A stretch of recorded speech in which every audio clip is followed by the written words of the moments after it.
چھوڑنے کے لیے۔ برطانوی دور حکومت میں ہندوستان کا دارالسلطنت کلکتہ تھا۔ 1911 میں برطانیہ نے یہ فیصلہ کیا کہ دارالسلطنت کو کلکتہ سے دہلی منتقل کر دیا جائے۔ انگریز ماہر تعمیرات سر ایڈون لونا 1869 تا 1944 نے نئے دارالسلطنت کا نقشہ بنایا۔ 1913 میں پرانی دہلی کے جنوب میں رائے سینا پہاڑیوں کے علاقے میں تعمیرات شروع ہوئیں۔ بالآخر وہ عالیشان آبادی وجود میں آئی جس کو نئی دہلی کہا جاتا ہے۔ یہ زمانہ وہ تھا جب کہ ساری دنیا میں ایک نئی سیاسی لہر آ چکی تھی۔ یہ قومی تحریکوں کی لہر تھی۔ سیاسی افکار کی دنیا میں نئے انقلابات نے نوآبادیاتی نظام کا جواز ختم کر دیا تھا۔ ہندوستان میں آزادی کی تحریک تیزی سے جڑ پکڑ رہی تھی۔ بظاہر یہ بات کھل چکی تھی کہ ہندوستان میں برطانیہ کی حکومت اب زیادہ دیر تک باقی رہنے والی نہیں۔ نئی دہلی کی تعمیر کے بعد اسی زمانے میں فرانس کے ایک لیڈر نے ہندوستان کا دورہ کیا۔ جب وہ نئی دہلی آئے اور یہاں نیا تعمیر شدہ عظیم دارالسلطنت دیکھا تو انہوں نے اس پر اظہار رائے کرتے ہوئے کہا، انہوں نے کیسی شاندار دنیا بنائی ہے، صرف اس لیے کہ وہ اسے چھوڑ دیں۔ What a magnificent world they built to live۔ یہ کہانی صرف برطانیہ کی کہانی نہیں ہے بلکہ تمام انسانوں کی کہانی ہے۔ یہاں ہر آدمی کا یہ حال ہے کہ وہ آرزوؤں اور تمناؤں کو لیے ہوئے دنیا میں داخل ہوتا ہے۔ اپنی تمام قوتوں کا استعمال کر کے وہ اپنا ایک شاندار گھر بناتا ہے، مگر عین اس وقت جب کہ اس کی آرزوؤں کا گھر بن کر مکمل ہوتا ہے، اچانک موت کا فرشتہ آ جاتا ہے اور اس کو اس کی محنتوں سے بنائی ہوئی دنیا سے جدا کر کے وہاں پہنچا دیتا ہے جس کو آرتھر کوئسلر نے نامعلوم ملک یا ان نون کنٹری کا نام دیا ہے۔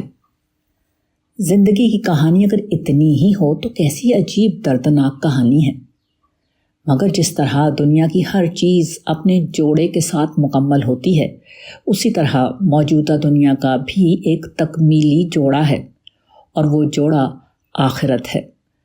جو شخص آخرت کو بھولا ہوا ہے اس کی زندگی یقیناً صرف ایک المیہ ہے، مگر جو شخص امکان آخرت سے فائدہ اٹھائے اور موجودہ دنیا کے مواقع کو اگلی دنیا کی تعمیر میں صرف کرے، اس کے لیے موجودہ دنیا ایک نئی زیادہ کامیاب زندگی کا قیمتی زینہ بن جائے گی۔ آخرت کے بغیر انسان کی زندگی صرف ایک المیہ ہے، مگر آخرت کو ملانے کے بعد وہ ایک تربیہ میں بدل جاتی ہے۔ کہاں سے کہاں تک۔ 5 رمضان 1404 ہجری کو میں دہلی کے ایک جنازے میں شریک ہوا۔ موت کے بعد مرنے والے شخص کو نہلایا گیا، اس کو نئے کپڑے کا کفن پہنایا گیا۔ لوگوں نے کھڑے ہو کر اس کی نماز جنازہ پڑھی اور پھر میت کو اپنے کاندھوں پر لے کر چلے، یہاں تک کہ قبر میں احترام کے ساتھ لٹا کر اس کو ڈھک دیا گیا۔ میں نے سوچا کہ ایک مردہ جسم کے ساتھ اتنے زیادہ اہتمام کرنے کا حکم اسلام نے کیوں دیا؟ یہ ایک حقیقت ہے کہ مرنے کے بعد انسان کا جسم مٹی کے سوا اور کچھ نہیں ہوتا، مگر اس کو عام مٹی کی طرح ادھر ادھر پھینک نہیں دیا جاتا، بلکہ اس کے ساتھ باقاعدہ انسان کا سا سلوک کیا جاتا ہے۔ مٹی کے ساتھ انسان جیسا معاملہ کرنے کا حکم مرنے والے کے اعتبار سے نہیں ہے بلکہ زندہ رہنے والے کے اعتبار سے ہے۔ مردہ انسان کے ذریعے زندہ انسانوں کو سبق دیا جاتا ہے کہ بالآخر ان کا انجام کیا ہونے والا ہے۔ اسلام یہ چاہتا ہے کہ زندہ لوگ مرنے والے کے روپ میں خود اپنے آپ کو دیکھیں، وہ موت سے پہلے موت کا تجربہ کریں۔ یہ تجربہ اس طرح بھی ممکن تھا کہ ایک مقرر دن کو کاغذ کا انسانی پتلا بنایا جائے اور اس کے ساتھ تمام رسوم ادا کر کے اس کو مٹی کے گڑھے میں ڈال دیا جائے۔ اسلام نے اس تجربے کو حقیقی بنانے کے لیے حقیقی انسان کے مردہ جسم کو استعمال کیا۔ ایک انسان ہماری طرح ایک زندہ انسان تھا۔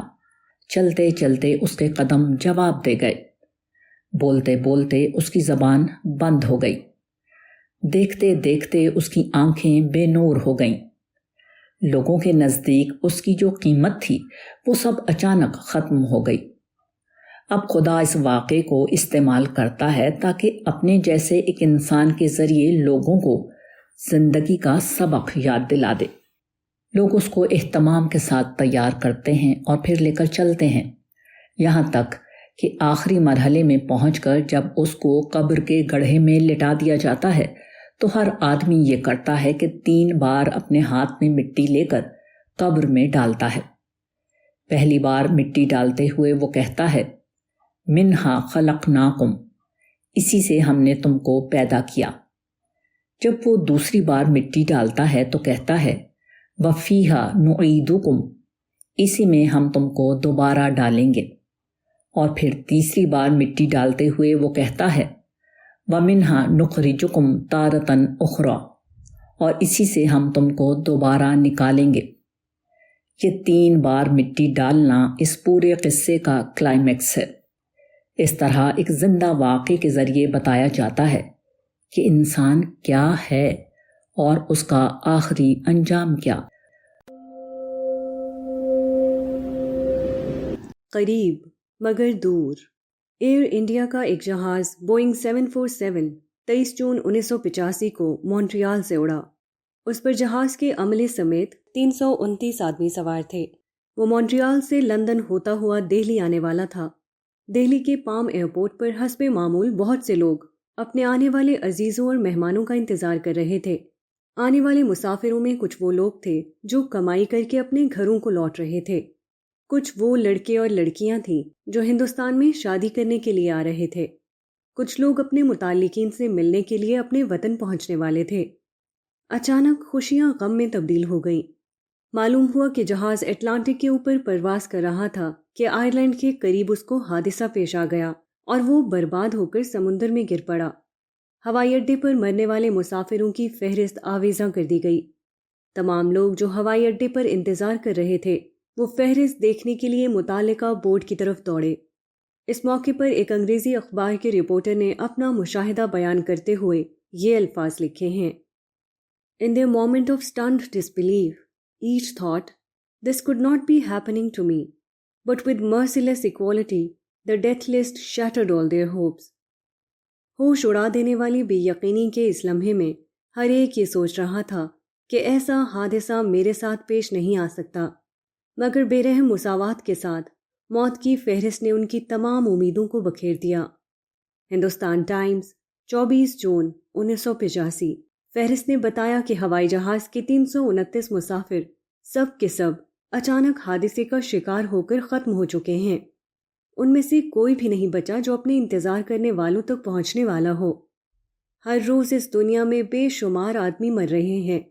یہ واقعہ لوگوں کو ہلا دینے کے لیے کافی ہے، مگر آدمی کا حال یہ ہے کہ جب وہ کسی کو مرتے ہوئے دیکھتا ہے تو وہ سمجھ لیتا ہے کہ موت صرف دوسروں کے لیے ہے، اس کے اپنے لیے موت نہیں۔ اپنے کو الگ کرنے کی اس نفسیات کا یہ نتیجہ ہے کہ آدمی سبق نہیں لیتا۔ وہ موت کے عین قریب ہو کر بھی موت کے پیغام کو نہیں سنتا۔ دنیا کی حقیقت۔ مسٹر آر این پانڈے ہندوستانی فوج میں 2nd لیفٹیننٹ تھے۔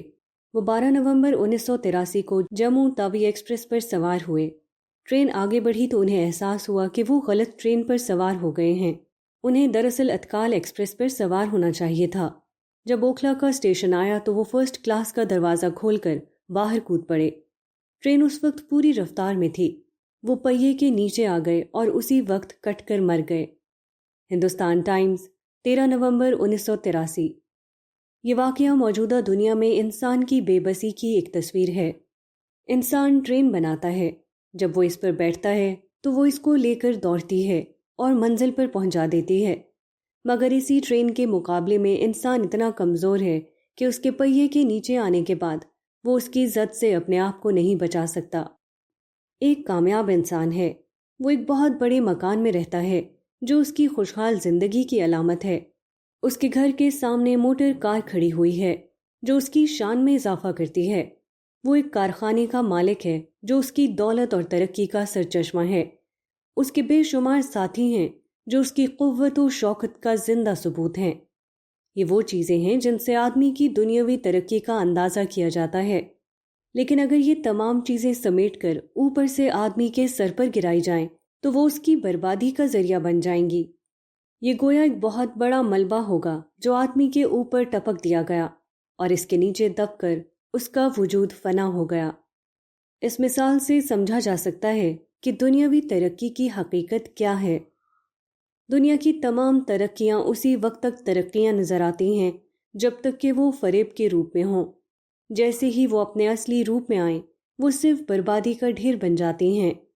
یہ ترقیاں اپنے آخری انجام کے اعتبار سے کسی کے لیے قبرستان تو بن سکتی ہیں، مگر وہ کسی کے لیے کامیابی کا شاندار محل نہیں بن سکتی۔ لذتیں جنت میں لذت ہیں اور دنیا میں صرف فریب لذت۔ انسان کی غلطی یہ ہے کہ جو چیز جنت میں ملنے والی ہے اس کو وہ موجودہ دنیا ہی میں پانا چاہتا ہے۔ نتیجہ یہ ہے آدمی یہاں بھی محروم رہتا ہے اور وہاں بھی۔ بے خبر انسان۔ آئیوری کوسٹ مغربی افریقہ کا ایک ساحلی ملک ہے۔ یہاں بجلی افراط کے ساتھ پائی جاتی ہے۔ گھروں اور دکانوں کی جگمگاہٹ کی وجہ سے اس کو افریقہ کا شوکیس کہا جاتا تھا۔ ٹائمز آف انڈیا 4 جنوری 1984۔ دسمبر 1982 میں اچانک وہ ایک ایسا ملک بن گیا جہاں لوگ عالیشان ہوٹلوں میں موم بتی کی روشنی میں کھانا کھائیں اور گھروں اور دفتروں کو بھی موم بتی سے روشن کریں۔ آئیوری کوسٹ میں 92% پن بجلی کا رواج تھا، مگر بارش رک جانے کی بنا پر ڈیم سوکھ گئے اور اکثر ٹربائن کا چلنا بند ہو گیا۔ چنانچہ بجلی کی کٹوتی کا یہ عالم ہوا کہ بعض اوقات مسلسل 18 گھنٹے تک بجلی غائب رہی۔ اس کا نتیجہ یہ ہوا کہ صنعتی پیداوار گھٹ کر 35% رہ گئی۔ Computer, electric type writer, refrigerator اور اکثر بجلی سے چلنے والی چیزیں بند رہنے لگیں۔ بہت سے بڑے بڑے تاجروں نے اس اندیشے سے دفتر جانا چھوڑ دیا کہ کہیں وہ لفٹ میں اٹک کر نہ رہ جائیں۔ ایک تاجر نے اپنا حال بتاتے ہوئے نیو یارک ٹائمز کے نمائندے سے کہا کہ سال ہا سال سے میرا یہ حال تھا کہ میں اپنے ایئر کنڈیشنڈ مکان سے ایئر کنڈیشنڈ کار میں اور پھر ایئر کنڈیشنڈ دفتر میں جاتا تھا۔ میں نے کبھی یہ جانا ہی نہیں کہ حقیقتاً آئیوری کوسٹ کتنا زیادہ گرم ہے۔ For years I had gone from my air-conditioned villa to my air-conditioned car to my air-conditioned office. I never realized just how hot it really is here. افریقہ جیسے گرم ملک میں ایئر کنڈیشنڈ ماحول میں رہنے والا تاجر گویا ایک مصنوعی دنیا میں رہ رہا تھا۔ جب بجلی نے اس کا ساتھ چھوڑ دیا اس وقت اس کو معلوم ہوا کہ اصل صورتحال اس کے برعکس تھی جس کو وہ اپنے ذہن میں بطور خود فرض کیے ہوئے تھا۔ یہی حال زیادہ بڑے پیمانے پر تمام انسانوں کا ہے۔ انسان موجودہ دنیا میں اپنے آپ کو آزاد پاتا ہے۔ وہ سمجھتا ہے کہ جو کچھ اس کے پاس ہے وہ اس کی ملکیت ہے۔ جب انسان کی موت آئے گی اس وقت اچانک اس کو معلوم ہوگا کہ یہ محض فریب تھا۔ اس نے امتحان کی آزادی کو استحقاق کی آزادی سمجھ لیا تھا۔ اس نے خدا کے اثاثے کو اپنا اثاثہ فرض کر لیا تھا۔ وہ اپنے اعمال کے لیے خدا کے یہاں جواب دہ تھا، مگر وہ اس غلط فہمی میں مبتلا ہو گیا کہ وہ خواہ کچھ بھی کرے کوئی اس سے پوچھ گچھ کرنے والا نہیں۔ انسان ذمہ دار وجود ہے۔ دوستویسکی 1821 تا 1881 مشہور روسی ناول نگار ہے۔ اس کا ایک کامیاب ناول جرم و سزا ہے۔ اس ناول کا ہیرو ایک بدمزاج، کریہ المنظر اور لاولد بوڑھی عورت کو اس لیے قتل کر دیتا ہے کہ اس کی بڑھتی ہوئی بیکار دولت کو اپنی اعلیٰ تعلیم کے حصول کا ذریعہ بنا سکے۔ جب یہ واقعہ ہوتا ہے تو ناول کے تمام کردار اور خود ناول کا قاری اس کو مجرم قرار دیتے ہوئے نظر آتے ہیں۔ بڑھیا کی دولت اس کے قاتل کے لیے اتنی ہی مفید تھی جتنا کسی شیر کے لیے ہرن کا گوشت ہوتا ہے، مگر شیر ہرن کو مار کر اس کا خون پی جائے تو کسی کو یہ بات عجیب نہیں معلوم ہوتی اور نہ اس کے لیے کوئی تعزیری قانون بنانے کی ضرورت محسوس ہوتی ہے۔ مگر اسی قسم کا فعل ایک انسان کرتا ہے تو ساری انسانیت چیخ اٹھتی ہے اور چاہتی ہے کہ قاتل کو اس کے فعل کی پوری سزا دی جائے۔ اس کی وجہ کیا ہے؟ اس کی وجہ صرف ایک ہے، اور وہ یہ کہ انسان کے متعلق یہ سمجھا جاتا ہے کہ وہ ایک ذمہ دار وجود ہے۔ اس کے ہر فعل کو صحیح اور غلط کی ترازو پر تولا جاتا ہے، جبکہ جانور اپنے اندر اس قسم کا کوئی اخلاقی شعور نہیں رکھتے۔ ان کے یہاں صرف مفید اور غیر مفید کی تقسیم ہے، نہ کہ صحیح اور غیر صحیح کی۔ انسان ایک اخلاقی حیوان ہے، جبکہ حیوان صرف حیوان۔ انسان اور حیوان کا یہ فرق بتاتا ہے کہ انسان اور حیوان کا معاملہ یکساں نہیں۔ حیوان کو اس کے اعمال کے لیے کسی اخلاقی عدالت میں کھڑا نہیں کیا جا سکتا۔ جب حیوان کو اعمال کے اخلاقی پہلوؤں کا شعور ہی نہیں تو اس کو اخلاق کی عدالت میں مجرم کیسے ٹھہرایا جا سکتا ہے؟ مگر انسان کا معاملہ سراسر مختلف ہے۔ انسان کے اندر معاملات کے بارے میں اچھے اور برے کا احساس ہونا ہی یہ ثابت کرنے کے لیے کافی ہے کہ انسان اپنے اعمال کے لیے اخلاق کے سامنے جواب دہ ہے۔ جس فعل پر انسان کا اپنا اندرونی ضمیر اس کو مجرم ٹھہرا رہا ہو، اس کے لیے باہر کی عدالت میں مجرم ٹھہرانا عین فطری ہے۔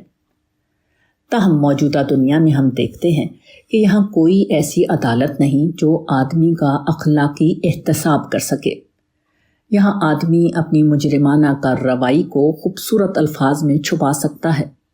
وہ قانونی نقطے نکال کر اپنے کو عدالت کی گرفت سے بچا لیتا ہے۔ وہ زور اور قوت کے ذریعے اپنے خلاف تمام زبانوں کو بند کر دیتا ہے۔ یہ صورتحال بتاتی ہے کہ انسان کا اخلاقی احتساب کرنے والی عدالت دنیا کے موجودہ حالات میں قائم نہیں کی جا سکتی۔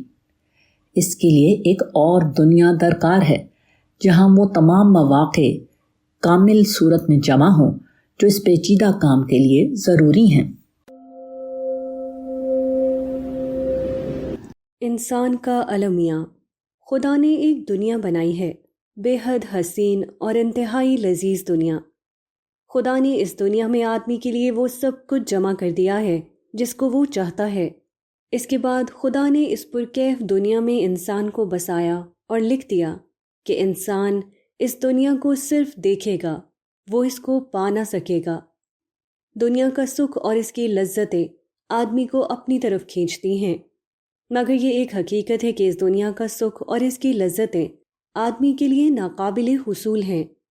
ایک شخص جس کو دنیا ابھی حاصل نہ ہوئی ہو، وہ اپنے کو جتنا محروم سمجھتا ہے اتنا ہی وہ شخص بھی اپنے کو محروم پاتا ہے جس کو دنیا اپنی تمام رعنائیوں کے ساتھ حاصل ہو گئی۔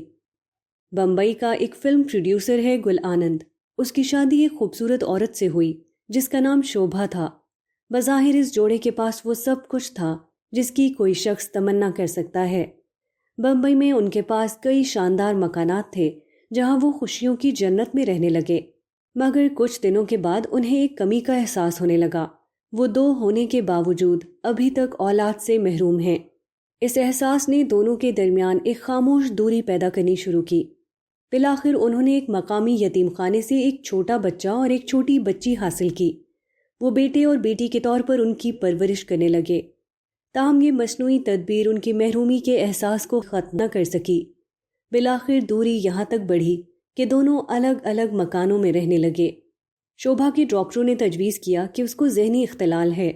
10 سال تک وہ اس مفروضے کے تحت اس کا علاج کرتے رہے، مگر بے سود۔ بالآخر 8 فروری 1983 کو یہ المناک کہانی ختم ہو گئی۔ شوبھا بمبئی میں نیلم بار میں 16ویں منزل پر ایک اپارٹمنٹ میں رہتی تھی۔ اس نے 8 فروری کو اندر سے دروازہ بند کر لیا، پہلے اپنے بچوں کو کھڑکی سے باہر پھینکا اور اس کے بعد خود بھی چھلانگ لگا دی۔ تینوں نیچے گرتے ہی مر گئے۔ انگریزی اخبار کی رپورٹنگ کے مطابق شوبھا کے شوہر گل آنند نے اپنے تاثرات بیان کرتے ہوئے کہا، I don't know the exact medical terms for my wife's mental disorders۔ اپنی بیوی کے ذہنی اختلال کو بیان کرنے کے لیے متعین طبی اصطلاح مجھے معلوم نہیں۔ Times of India, Bombay,